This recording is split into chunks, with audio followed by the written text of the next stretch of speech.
Yesterday, we opened this 67th annual meeting of the Congress of Neurological Surgeons with some provocative ideas on the transformation of our industry and profession. Dr. Richard Susskind led off with a discussion about the changes we have seen in all types of professions over the past 500 years and the implications that accelerating technology, innovation, and change are having on medicine and neurosurgery. He raised important questions about how we are serving our communities as professionals and described how patients are finding alternative ways to access the information and answers they need to calm their fears and develop plans to care for their illness.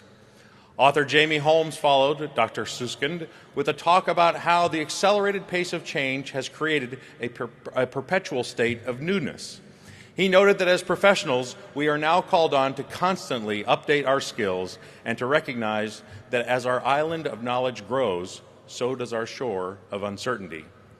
To succeed, we must calmly dwell in long stretches of ambiguity, emphasize flexibility, and demonstrate an openness to outside influences in order to come up with novel solutions to old problems. We also spent some time celebrating some of the best neurosurgical achievements of the past year as we heard from the authors of the top papers published in neurosurgery from our cerebrovascular, socioeconomic, spine, pediatric, and neurotrauma subspecialties. This morning, we are going to expand on those themes. To start this session, we are going to hear from our honored guest, Dr. Alan Cohen, who is the director of the Division of Pediatric Neurosurgery at Johns Hopkins University.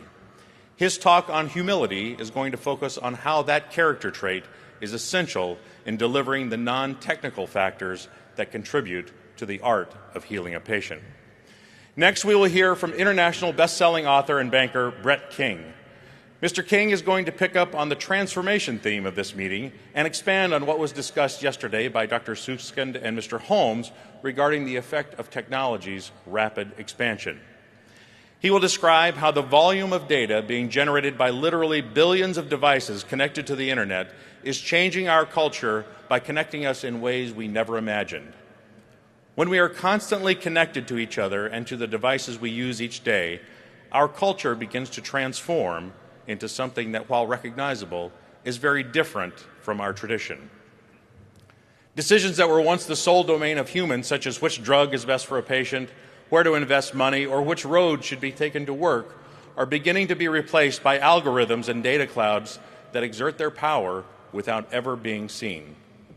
Mr. King will describe how, as these connections grow, so will trust.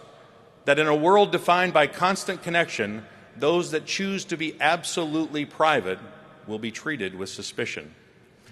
Following Mr. King, we will take a break and then come back to the plenary session and hear from Amy Bassano, Deputy Director for Medicare and Medicaid Innovation at CMS. Ms. Bassano will speak about the shift in strategy and culture at CMS to pay for outcomes as opposed to process and procedures. She will discuss what successful organizations in this new environment look like, what competencies they possess, who they collaborate with, and how they are positioning themselves in the market. We will then cap off the morning with some features of the celebration portion of our theme and hear from our CNS Resident Award winner, Anand Filimana, announce the 2017 Innovation of the Year Award winner, celebrate the top tumor paper and the top overall paper published in neurosurgery this year. Finally, I want to extend a special invitation to all of you to make sure you are here in the plenary session at 10:45 this morning to be part of a Guinness Book of World Record. That was not a misstatement. Along with our partners at Surgical Theater and representatives from the Guinness World Records, you can be part of a world record when we will attempt to have the most people simultaneously using virtual reality displays. Every member of the audience will be using their mobile phone to experience a virtual reality tour of an intracerebral hematoma guided by Dr. Neil Martin. You will not want to miss this experience that you can only get in the CNS.